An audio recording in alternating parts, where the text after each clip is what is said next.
So the use of DAC policy as authorization mechanism will require that, in this case, that Alice has access to all the normal records for all the patients, and then she can access the sensitive documents of patient under her care. But this scheme requires constant updating of access control lists as new CDA documents are created or new patients are added. And this approach will not be scalable if you consider a large volume of CDA nodes. For example, in one of the, so it was like in Mayo Clinic in 2005, they were like generating 50,000 CDA nodes per week. So for a large volume of nodes, updating DAC is not scalable. Using RBAC, both here we have we can group all the normal documents, and if the role doctor is assigned, any doctor can see all the normal records of all the patients. But each patient will need a unique role to access his own medical records. For example, this D patient AF, and the patient can be given this role to access his documents. The sensitive information for patient is now available under the same role, and primary doctor can access this information using this role. But still there are issues with like consultation, that this role cannot be shared between two doctors.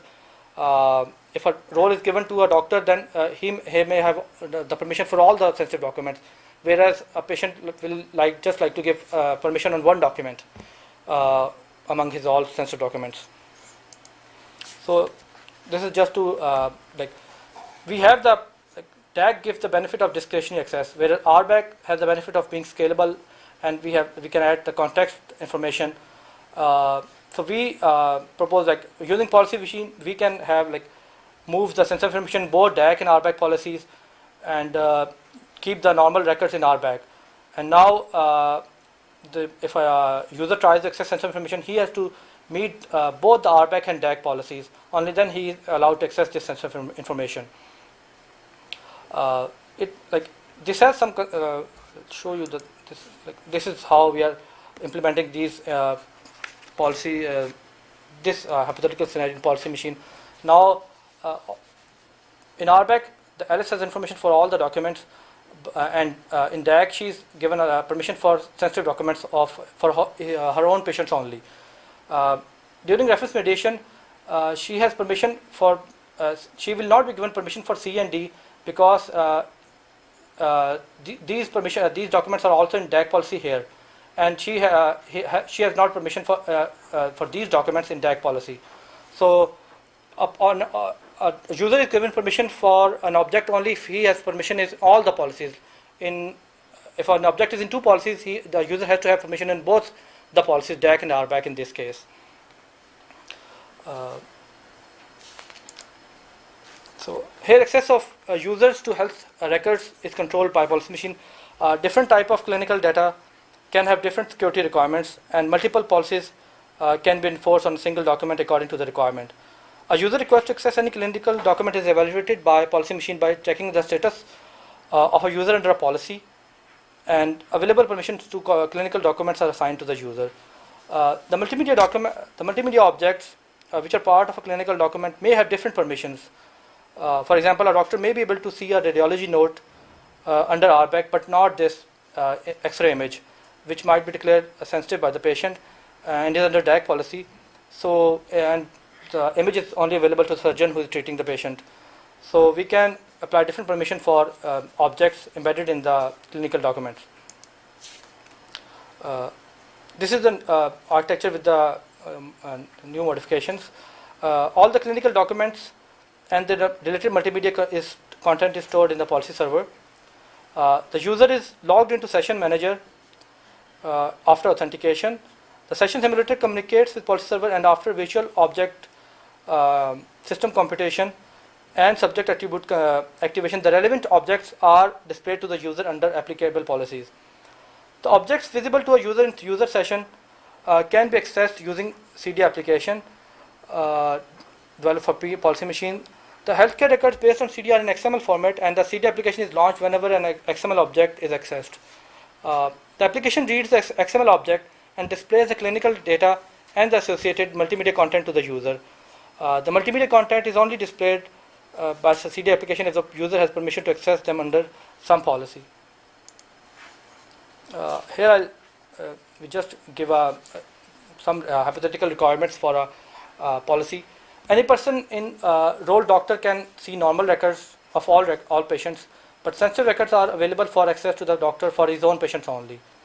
All patients have access to their own medical records. The role doctor can be active only during working days, that is Monday to Friday from 9 a.m. to 5 p.m. And a doctor may allow access to a colleague to have consultation on some record for his own patients only. And using policy machine, this is the scenario how using different assignments in different policies we can achieve these requirements. Like here, the user Bob is assigned the role is assigned the role doctor and has under policy GTR back he can access all the normal records for a patient, but the sensitive records are available in DAG policy. So as he doesn't have the permission for sensitive records, so he cannot access sensitive records under the role doctor. And now a patient can access all her sensitive records and the normal records. Here I am assuming that X-ray image and history note are among the sensitive documents, and these are the normal documents. And the LS is the doctor who is treating the patient Katie. Now she can access the normal records when she is given the attribute doctor, and the sensitive records under DAG policy. She also has been assigned the sensitive records, and she can excuse me. Now she can give permission for a consultation note under DAG policy to another doctor, Dr. Charlie, who can only access normal records and the record which was allowed, which LS allowed for consultation to Charlie under DAG policy. So this is how we are moving to only allowing sensitive documents are protected under DAG policy, and we can have the benefits of scalability and discretionary access by combination of both the policies. This is just a sample of the XML document, how it is displayed in the CD application. So I'll conclude here. We need more stringent policies for sensitive data. Access control requirements for healthcare requires that more stringent policies be developed for sensitive data. Temporal constraints for RBAC have been added into policy machine, and based on GTR back and DAC in policy machine, multi-policy framework for mitigating insider threat in healthcare domain has been developed. In future, we are looking at to extend temporal capabilities to other models like MLS or DAG, to develop location-aware capabilities for policy machine, and also to do expressibility analysis and minimal language representation for policy machine. And we're also looking at distributed applications that if two organizations are using how they can do conflict resolution for their policies among themselves. Maybe I'm a bit early, so I'm open for any questions.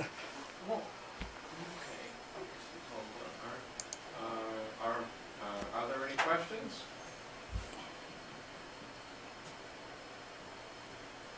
Did everyone understand everything? I understand nothing.